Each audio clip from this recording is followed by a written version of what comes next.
Oh!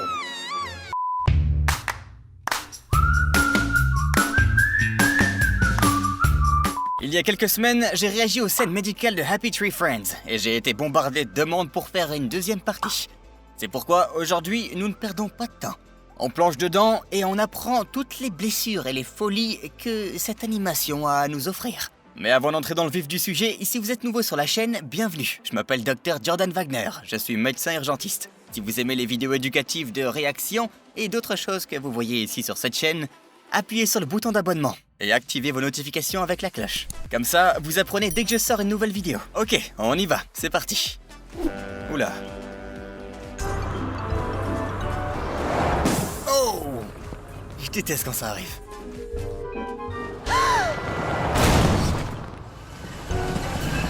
Parce que...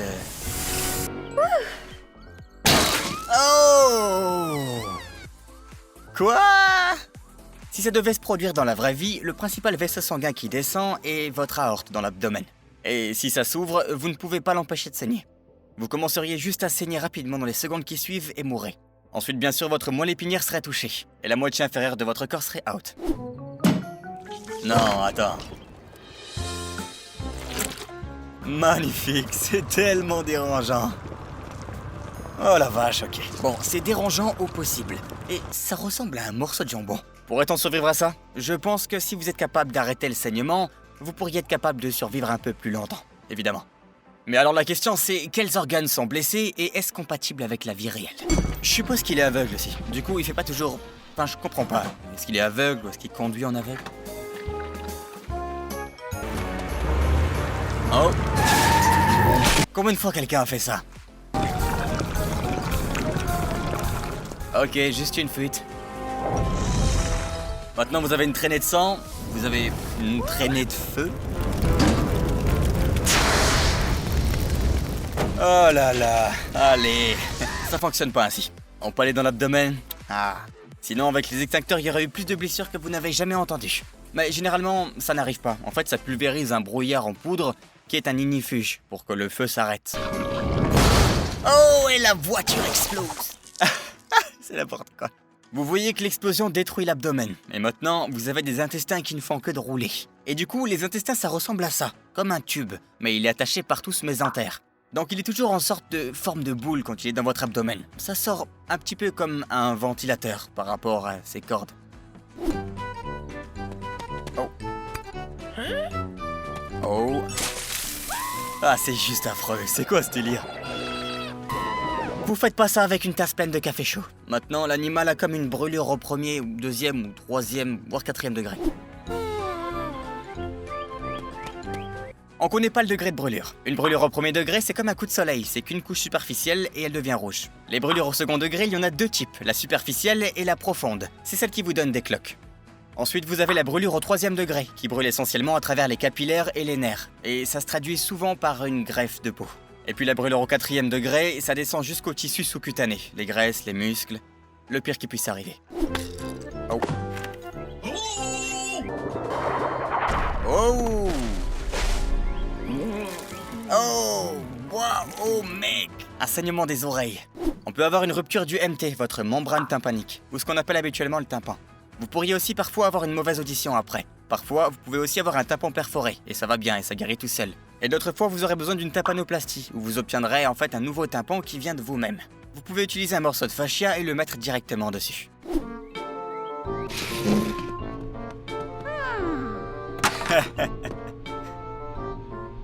Oh mon dieu. Allez. Lorsque vous utilisez votre otoscope, cela éclaire le conduit auditif externe. Ainsi, de cette façon, vous pouvez voir la membrane tympanique et voir si le canal est enflé. C'est à peu près tout ce que vous allez voir. Vous devriez aussi vérifier le cône de lumière, qui est un reflet de lumière sur la membrane tympanique, pour s'assurer qu'il est intact. Ah, des diapasons. Ok.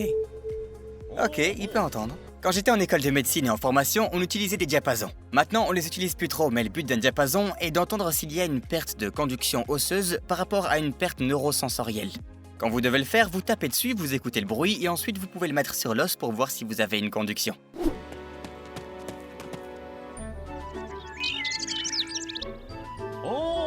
Ah bah nickel, il entend mieux maintenant. Il a juste un diamètre plus grand, du coup, il peut absorber plus de bruit, et du coup, il peut essayer de l'amplifier. Maintenant, on a des appareils auditifs qui permettent d'amplifier le bruit. Et puis on a même maintenant, pour les personnes qui n'entendent pas, on peut obtenir des implants cochléaires.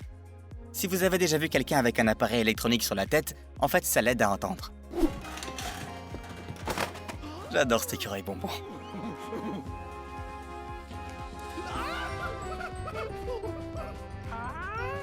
Oh, oh. Oh! Oh mec, je pensais que c'était une dent cassée, mais en fait c'est une mâchoire fracturée. C'est abusé. Généralement, les seules fois où je vois une mâchoire fracturée, c'est un traumatisme causé par un coup de poing au visage, ou des accidents de voiture. Et généralement, ça casse à 2 endroits parce que l'énergie va à un endroit et elle doit sortir de l'autre. Et parfois, bien sûr, on a aussi des blessures dentaires, ou parfois on a des avulsions, où la dent est partie. N'oubliez pas que si votre dent tombe et qu'il s'agit d'une dent adulte, vous avez 2 choses à faire. Soit de la mettre dans un verre de lait, soit de la garder dans votre propre bouche. Et généralement, on va simplement la mettre à l'intérieur et puis faire une attelle dentaire. Puis on vous amène chez le dentiste pour qu'elle reste là à long terme. Ouf. Oh ouais. Une pince. Ouf. Ouais. Alors pourquoi diable ferme-t-on la bouche? C'est comme une attelle ou un plâtre pour un os cassé. Vous voulez qu'elle soit à un endroit et qu'elle puisse pas se déplacer dans différentes directions. Et puis il vous donne en fait un ensemble de pinces pour que vous puissiez réellement le percer, si vous tombez malade ou si vous avez besoin de vomir, parce que vous ne pourrez pas évacuer le vomi sinon. Ah, les gens détestent ça. Ouais, il essaie d'utiliser un tournevis pour ouvrir les... Oh! Cet écureuil a une horrible dépendance au sucre. Le sucre est un type de glucide, ok? Un glucide simple. Et notre corps a envie de ça. Quand vous en avez, vous n'êtes jamais satisfait, vous en voulez toujours de plus en plus. Oh, qu'est-ce qu'il... Oh, non! Une lacération de la langue. En fait, même une amputation.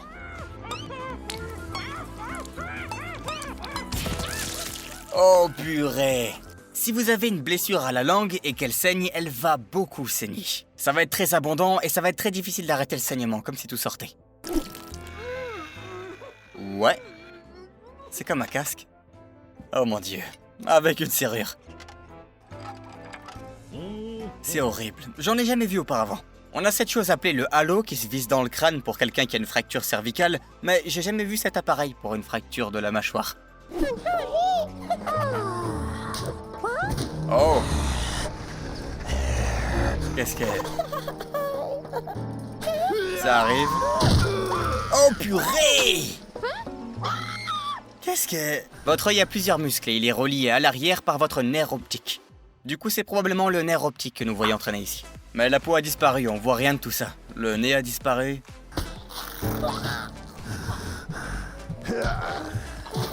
Oh la vache! Qu'est-ce qui se passe? Les intestins sont très extensibles. Ainsi, les intestins sont en fait constitués de muscles et les muscles s'étirent. Donc ils se déchirent pas généralement, mais ça pourrait s'il y a vraiment beaucoup de force. Et aussi potentiellement ça vous étranglerait pas parce que en soi c'est très extensible. Mais avec assez de force, ouais, c'est ridicule et effrayant. Oh mon dieu. Oh, elle s'est cachée dans le sac de couchage et maintenant il la jette dans le feu. C'est vraiment une scène horrible, punaise.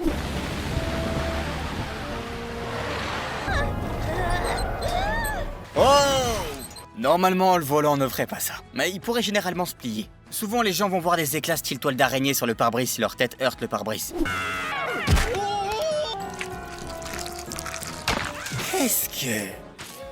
La moitié inférieure de son corps tombe et se déchire, ça n'arrive pas. Mais visuellement, c'est super bien fait. Ce qu'on voit accroché ici, à la fin du clip, c'est le ventre. C'est la forme de l'estomac. Et il est très probablement encore attaché à l'œsophage. L'œsophage s'attache à votre estomac. Et puis de l'estomac, il s'attache à votre intestin grêle. La première partie de votre intestin, c'est le duodénum. Premièrement, on sait tous que c'est pas réaliste déjà.